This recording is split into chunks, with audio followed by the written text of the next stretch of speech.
sejam bem-vindos ao canal Verbo Divino. Eu sou Romildo Filho e irei lhes conduzir a uma breve exposição bíblica, que hoje tem como tema a vida eterna. Desde sempre, o coração da humanidade vive cheio de desejos, e a lista é grande, mas, dentre elas, a que se destaca mais é o de viver eternamente. Desde muito tempo, desde a antiguidade, a vida eterna vem sendo cobiçada por todos os povos do mundo. E nos dias atuais não é diferente. E o reflexo disso está nas muitas pesquisas científicas para se conceder um meio de descobrir a longevidade ao ser humano. Também podemos encontrar um outro reflexo disso nos filmes, por exemplo, os filmes de vampiros, onde, na ficção desses filmes, esses seres chegam a viver séculos. Mas o que é vida eterna? E qual a sua natureza? A Bíblia responde. São muitos os textos na Bíblia que diz respeito à vida eterna, seja de forma direta ou indireta. Mas hoje eu quero utilizar-me apenas de 4 textos. O texto do Evangelho de João, capítulo 3, 16. O texto do Evangelho de João, capítulo 11, versículos 25 e 26. Evangelho de João, capítulo 17, versículos 2 e 3, e versículos 21 a 23. E o livro de Apocalipse, capítulo 21 e o versículo 3. Vamos então ao nosso primeiro texto. O texto de João, capítulo 3 e o versículo 16, diz assim: Porque Deus amou ao mundo de tal maneira que deu o seu Filho unigênito, para que todo o que nele crê não pereça, mas tenha a vida eterna. Neste texto de João 3,16, a vida é exposta não como um algo que é conquistado pelo homem, e, sim, como um algo que é dado por Deus e recebido pelo homem. Aqui encontramos outra informação sobre a vida eterna. No seu recebimento, o homem é totalmente passivo e Deus totalmente ativo. A vida eterna é um estado resultante da vontade e ação de Deus.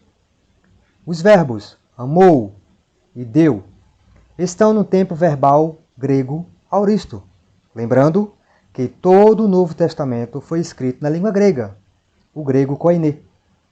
E esse tempo verbal auristo, ele indica uma ação concluída no passado, já finalizada no passado. Sendo assim, o apóstolo João se utiliza deste tempo verbal no auristo para indicar que Deus não decidiu amar e dar de última hora. A decisão foi tomada na eternidade e só materializada no tempo. Vamos então ao nosso segundo texto, o de João, capítulo 11, versículos 25 e 26. Diz assim o texto: Disse-lhe Jesus: Eu sou a ressurreição e a vida. Quem crê em mim, ainda que morra, viverá. E todo o que vive e crê em mim, não morrerá eternamente. Crê isto? Aqui percebe-se que o recebimento da vida eterna está debaixo da autoridade de Jesus, o Cristo. Ele tem poder sobre a morte e a vida.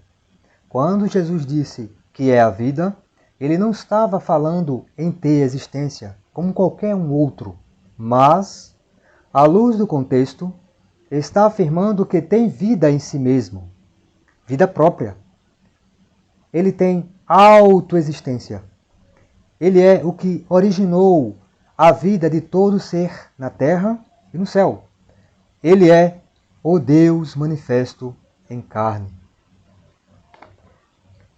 Vamos então ao nosso terceiro texto, o texto de João, capítulo 17, versículos 2, 3 e versículos 21 e 23.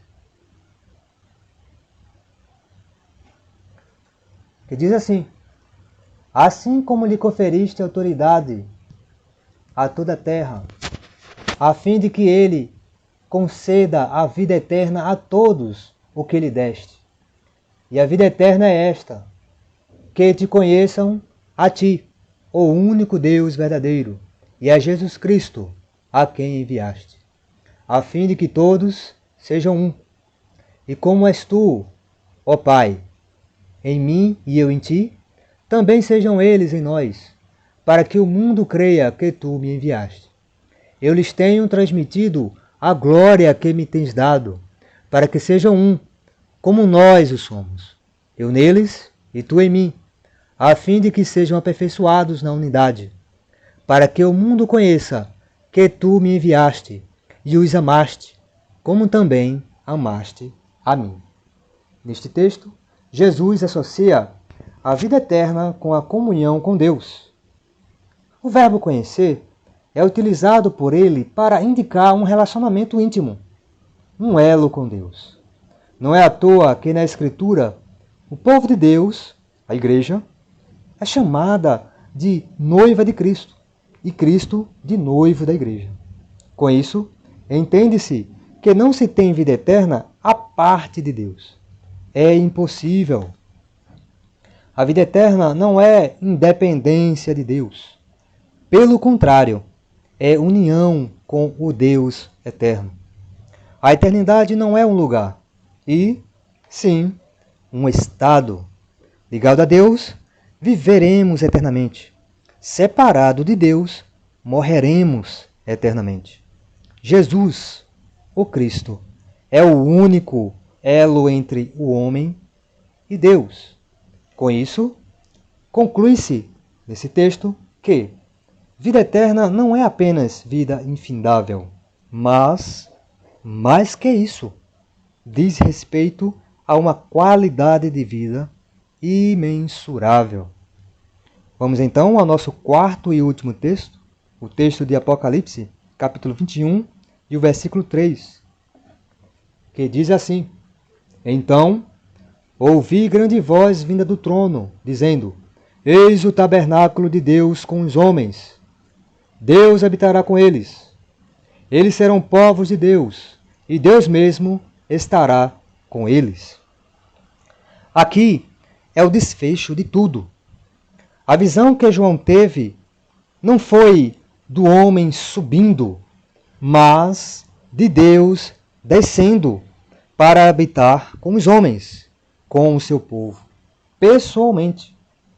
Ali, o tempo deixará de existir e dará início ao estado eterno, não para Deus, porque Deus já é eterno, mas para todo aquele que está em Cristo ligado a Deus. Ali será a comunhão da igreja com Deus na sua plenitude.